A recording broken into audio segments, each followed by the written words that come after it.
This is Moderate Divide. We aim for a moderate, non-emotional look at two sides of a discussion. Today's topic, abortion. So let us plant the seeds of this conversation.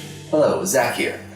The problem with this issue is it goes a lot deeper than just this one topic. It involves the morning after pill and birth control, which some lawmakers have even referred to as chemically induced abortions. This topic is about women's rights. If a woman is raped, we still look at the woman and say, what was she wearing? Could she have prevented it? This topic is about a bunch of old men trying to tell women what they can and can't do with their own bodies. Hello, it's Pastor Michael. While the issues that women face in our country do need to be addressed, this issue deals with an unborn child. This child shouldn't be treated as if it's a tooth that needs to be pulled out simply because you made a mistake. We need to treat this unborn child and its potential life with the utmost respect. We cannot normalize this behavior. I think this topic might be a bit of a unique situation. See, normally there's one topic with two different sides, but for this one, it's one topic that has two completely different issues stemming from it. I don't agree with that. I think that's almost a distraction. If you try to bury an issue within another issue, you try to minimize it and try to avoid talking about it in the first place. No, I'm not trying to bury your issue and push mine. I think it's two separate issues they're both within this topic, and I think we need to make sure that we better understand and identify what our issues are so that we can address them each individually. Well, the issue here is that we're talking about ending a life and having no consequence, at least no legal consequence. Okay, and that's where you're coming from, which I'm perfectly fine discussing that first, but as long as we come back to women's rights afterward. Certainly. So Zach, what are your thoughts about the unborn child? Well, immediately I have a problem with that term. Until it is born, it is a fetus. So the question is, should fetuses have the same rights as children? But you've already explained your side by calling it a fetus. If you say it's a fetus, then you're trying to say it doesn't have the same value as a human. No, it's just accuracy. Prior to fertilization, would you call an egg an unfertilized child? No. Right. And do you have a problem with birth control and condoms?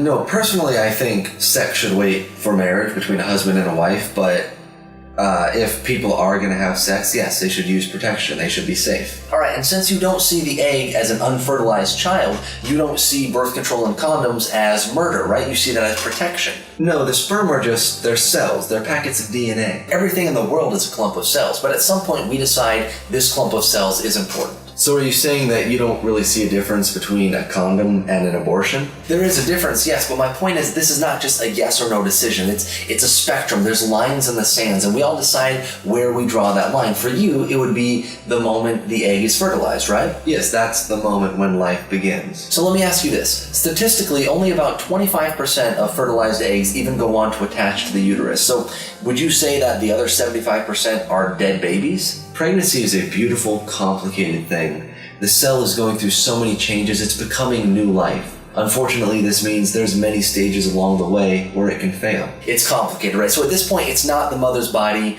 murdering the baby, right? It just, things happen at this point. So would you say the same thing would be true with the morning after pill, which pretty much mimics this same process? Would you say that that's also okay? No, at this point, the egg's fertilized, I'm not okay with the morning after pill. Even though it's mimicking nature, which you were fine with? No, the morning after pill tries to guarantee a failure. Pregnancies fail enough, we shouldn't be trying to increase the chances of it going wrong. But isn't that exactly the goal of birth control and condoms? To prevent the sperm and egg from combining and going down this process? Prior to the fertilization, yeah, if you stop it, great. But once it becomes fertilized, man up and have a baby. And this is where you draw the line in the sand. You don't think that birth control is murder, but some people do. Just like some people don't think that abortion is murder, even though you do. Well, I'm with you until you jump to abortion, because birth control and morning after pill are one thing, but abortion is just much further down the spectrum, because even people that are okay with the morning after pill, a lot of them would still not be okay with abortion. Right, but that's exactly my point. This is not yes or no. This is, there's a whole spectrum even beyond the morning after pill. It's, does life start at, fertilization of the egg, at the first heartbeat, at the third trimester when it's viable on its own? If we officially and scientifically decide that life begins at conception, that ends pretty much this entire debate. Well, now that you both have laid out your thoughts on how abortion affects the unborn child, let's look at it from a perspective of women's rights. Absolutely. We've been talking about birth control. We've been talking about morning after pills and pregnancy in general. The man's involvement with the pregnancy lasts a couple moments at the very beginning, and then after that, the next brutal 9 months happen to the woman. This is, we shouldn't be having our mostly male leadership trying to tell these women what they can and can't do with their own bodies. The miracle of reproduction and birth is a beautiful thing that happens within a woman's body. Unfortunately, due to sin, it has become a painful, terrible process.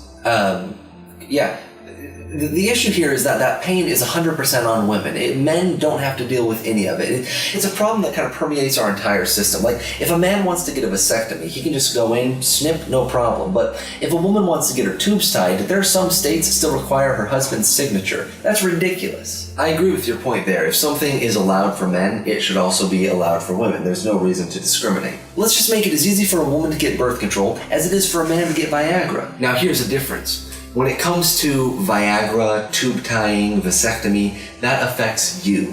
But when it comes to the morning after pill, now you're affecting the life of the unborn child. The morning after pill affects the fertilized eggs. Calling it an unborn child just tries to emotionally manipulate people to have the same feelings toward an egg that they do toward a baby. But if you say that calling it an unborn child is emotionally manipulating, aren't you doing the same thing by calling it a fetus? You're making it easier to justify killing it. No, calling it a fetus doesn't mean you want to terminate it. I would say you are very pro-fetus rights. I'm pro-life. If you leave the fetus alone, it will become a life. You see an egg, I see a child. Let's talk about being pro-life. And by that, I mean let's talk about the women, because they're already alive. I think you can't call yourself pro-life if you're only concerned about the child. That's pro-birth. I'm not saying the woman doesn't matter, but she already had a choice in the situation. This child doesn't have a voice. It has no control over its future. I think it's my job to step up and give him a voice. Not always. Not every woman has a choice. If a woman was raped and is now pregnant, are you going to force her to have her abuser's child? What happened to the woman is absolutely terrible. I hope they find the guy and I hope they punish him. I hope that she has friends and family, maybe a good church that can help take care of her. But what about the pregnancy? Killing the baby would make a second horrible thing happen. I don't think the two wrongs make it right.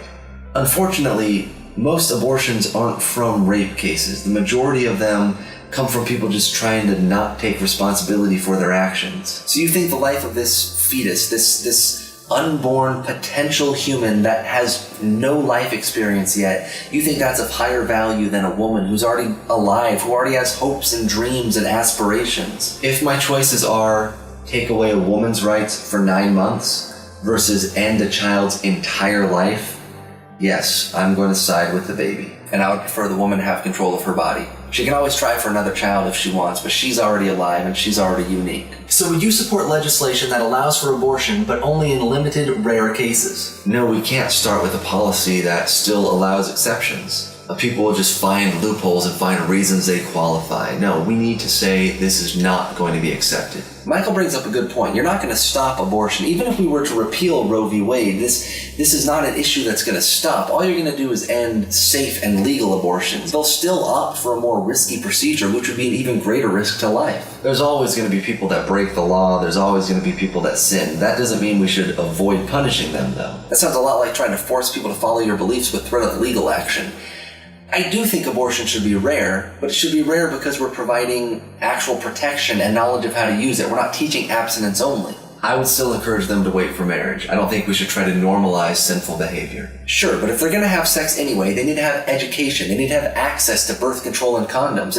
If you can prevent the pregnancies from happening in the first place, that's a great method of control. But if you're trying to tell a woman what she can and can't do with her bodies after the fact, no. So what are your thoughts if the abortion is because of some medical complication or some life-threatening issue? I wouldn't see that as an abortion, though. I see that as a medical procedure, a procedure that has an unfortunate side effect, but I see abortion as intentionally ending the life of a child, usually for selfish reasons. Yeah, if there's a life-threatening condition, absolutely. And I think the mother can even preemptively decide she wants to take care of it. I don't think we should have to wait for this issue to strike and then, gamble whether or not they can even save her life. So I guess the big question is, when do you consider this developing fetus to be a child?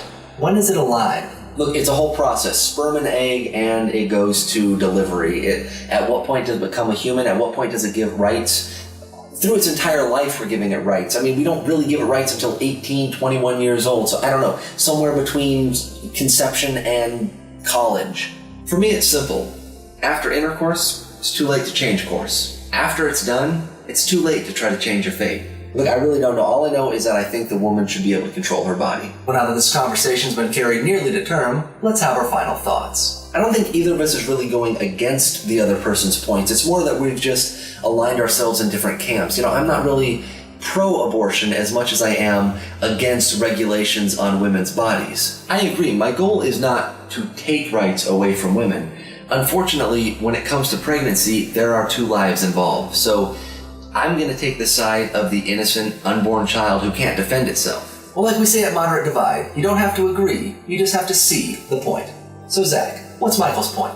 Michael's singular focus is really on the fetus and its potential to become a child. You know, he believes that life has begun at conception. So, of course, abortion and even Plan B he sees as murder. He doesn't believe that these options should be available to women. He doesn't believe that women should have a say in this matter. And Michael, what's Zach trying to say? Well, Zach sees a distinction between a fetus and a baby. He sees this more as a women's rights issue. So he believes this is more packaged in letting women choose how to handle their bodies, but he believes that that right includes terminating a pregnancy.